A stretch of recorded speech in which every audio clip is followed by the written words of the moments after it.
Hi guys! Magandang araw! Samahan niyo nga akong magsundo sa aking pamangkin. Kasama ko nga dyan yung nanay ko at yung isa kong pamangkin at yung aking anak. Pagpasensyahan niyo na nga ang pagmumukha ko dahil sa sobrang init nasisilaw ho ang aking magandang pagmumukha. Sa sobrang ganda nga, kumukunot talaga. Siyempre, tumatanda tayo, hindi tayo pabata. Wala tayong pambelo charot. Mga artista lang ata at mayayaman yung mga bumabata ang pagmumukha, diba?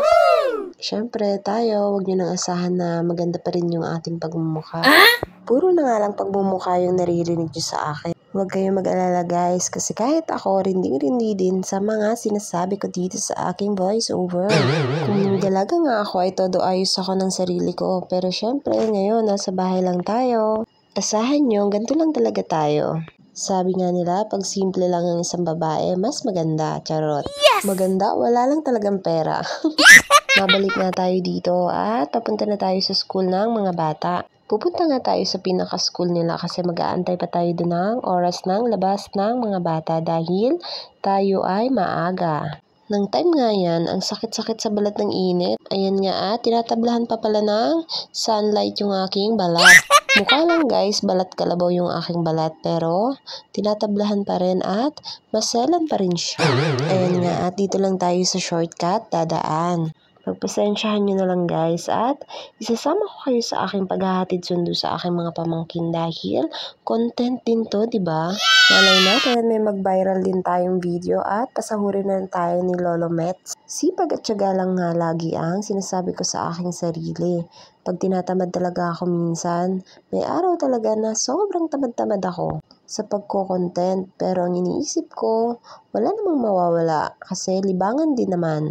Kumbaga, parang trabaho ko na lang din to. Ayan nga, at dito lagi kami nagpa-park. Parang inangkin na nga namin tong parking lot dito. Naabutan nga namin naglalaro yung mga bata. Ito pala yung pinaka-sports ng dalawa kong pamangkin. Hindi ko nga maintindihan kung bakit pati yung babae kong pamangkin ay hilig na hilig dito sa sepak. Ayan nga, at busy-busy pa yung isa mag-cellphone. Ayan nga, at napatalsik agad ng pamangkin ko yung bola.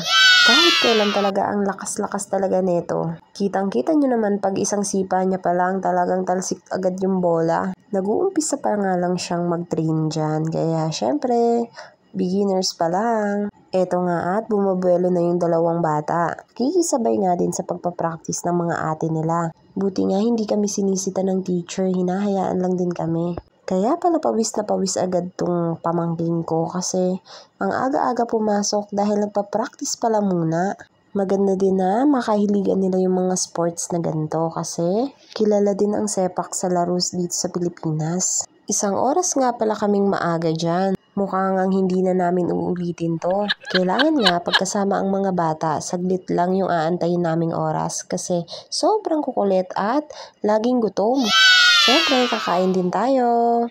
Habang nag-aantay nga ay may nagtitindang popcorn yung teacher ng mga bata. Nakita nga ng nanay ko agad kaya bumili siya para may makain yung dalawang apo niya. Siyempre, binilhan niya rin yung bunsong anak niya.